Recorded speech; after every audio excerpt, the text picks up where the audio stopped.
तो कल हमने पढ़ा था वर्ण और वर्णमाला के बारे में। हमने वर्णमाला के बारे में पढ़ा था, वर्ण के बारे में पढ़ा था, बताया था वर्ण की परिभाषा मैंने बताया था कि जो मुख से ध्वनियां निकलती हैं उसे ही सबसे छोटी इकाई बोलते हैं और उसके लिए कुछ चिन्ह निर्धारित किए गए हैं। तो भाषा की सबसे छोटी इकाई किसे बताई गई है? वर्ण को। तो आज हम चर्चा करेंगे स्वर, जिसे इंग्लिश में वॉवेल्स बोलते हैं। ठीक है, तो आज हम स्वर की परिभाषा जानते हैं कि क्या है। तो जिन स्वरों का उच्चारण करते समय किसी अन्य वर्ण की सहायता नहीं लेनी पड़ती, या किसी वर्ण को बोलते समय, किसी भी स्वर को बोलते समय किसी अन्य वर्ण की सहायता ना लेनी पड़े, उसे ही हम क्या कहते हैं? स्वर कहते हैं। बिना किसी सहायता से बोले गए वर्ण को ही स्वर कहते हैं, या बिना किसी सहायता से बोले गए स्वरों को ही क्या कहते हैं? स्वर कहते हैं। हिंदी वर्णमाला में स्वरों की संख्या कितनी होती है?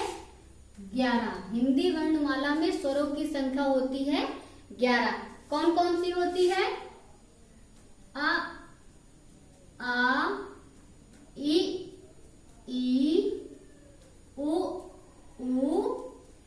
री, ए, ऐ, ओ, औ। कितनी हो गई?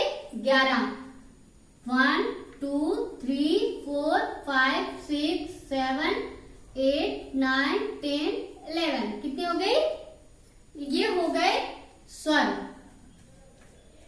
क्या हो गए? स्वर।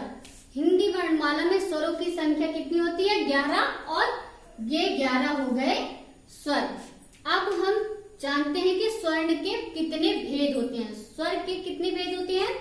स्वर के 3 भेद होते हैं। कौन कौन से? ह्रस्व,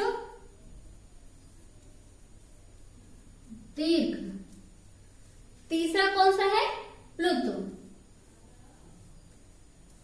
ठीक है, ह्रस्व स्वर, दीर्घ स्वर और प्लुत स्वर।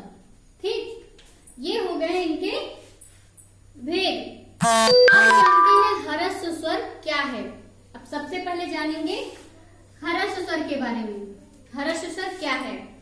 तो ह्रस्व स्वर जिन स्वरों के उच्चारण में कम समय लगता है, जिनको बोलते समय बहुत ही कम समय लगे, इन्हीं में से इतने में से जिसको बोलते समय सबसे कम समय लगे, उसे ही क्या बोलते हैं?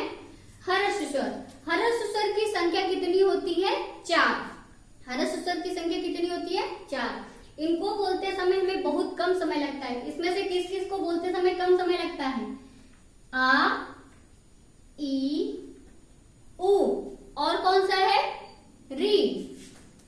ये हो गए। तो इसकी हो जाएगी आ, ई, उ और री। छोटा आ, छोटी ई, छोटा उ और री। इनको बोलते, इनके उच्चारण में हमें कम समय लगता है, इसलिए हम इसको क्या बोलेंगे? ह्रस्व स्वर। जिन स्वरों के उच्चारण में हमें कम समय लगता है, जिनको उसे ही हम क्या बोलते हैं? ह्रस्व स्वर। इसकी संख्या 4 होती है। छोटा आ, छोटी ई, छोटा उ और री। अब आते हैं दूसरे टॉपिक पे, दीर्घ स्वर। दीर्घ स्वर की परिभाषा जानते हैं कि जिन स्वरों के उच्चारण में ह्रस्व से थोड़ा अधिक समय लगे, जिन स्वरों के उच्चारण में ह्रस्व स्वर से थोड़ा सा अधिक समय लगे, उसे ही हम क्या कहते हैं? दीर्घ स्वर। दीर्घ स्वर यानी जैसे ये हो गया बड़ा आ, बड़ी ई, बड़ा उ, ए, ऐ, ओ, औ। ठीक है, तो ये हो जाएंगे दीर्घ स्वर। इसकी संख्या कितनी होती है? 7। कितनी होती है?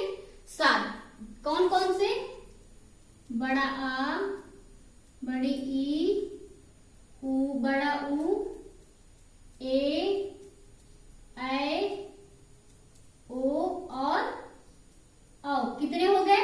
1 2 3 4 5 6 7। कितने हो गए? ये हो गए दीर्घ स्वर। फिर से परिभाषा जानते हैं। जिन स्वरों के उच्चारण में ह्रस्व स्वर से थोड़ा अधिक समय लगता है, थोड़ा ज्यादा समय लगे, उसे ही हम क्या बोलते हैं?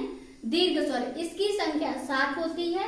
बड़ा आ, बड़ी ई, बड़ा उ, ए, ऐ, ओ, औ। ये हो गए दीर्घ स्वर। ठीक, अब अगले टॉपिक पे आते हैं, प्लुत स्वर।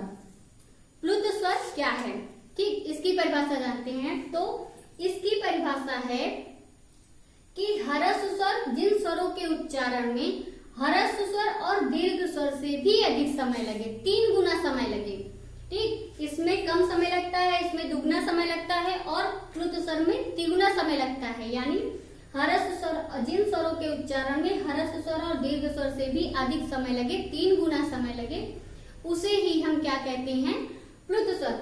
और हाँ, एक इसका उच्चारण ज्यादातर मंत्र या जाप में किया जाता है। सबसे पहला, जैसे इसका एग्जाम्पल के तौर पे बताते हैं, ओम।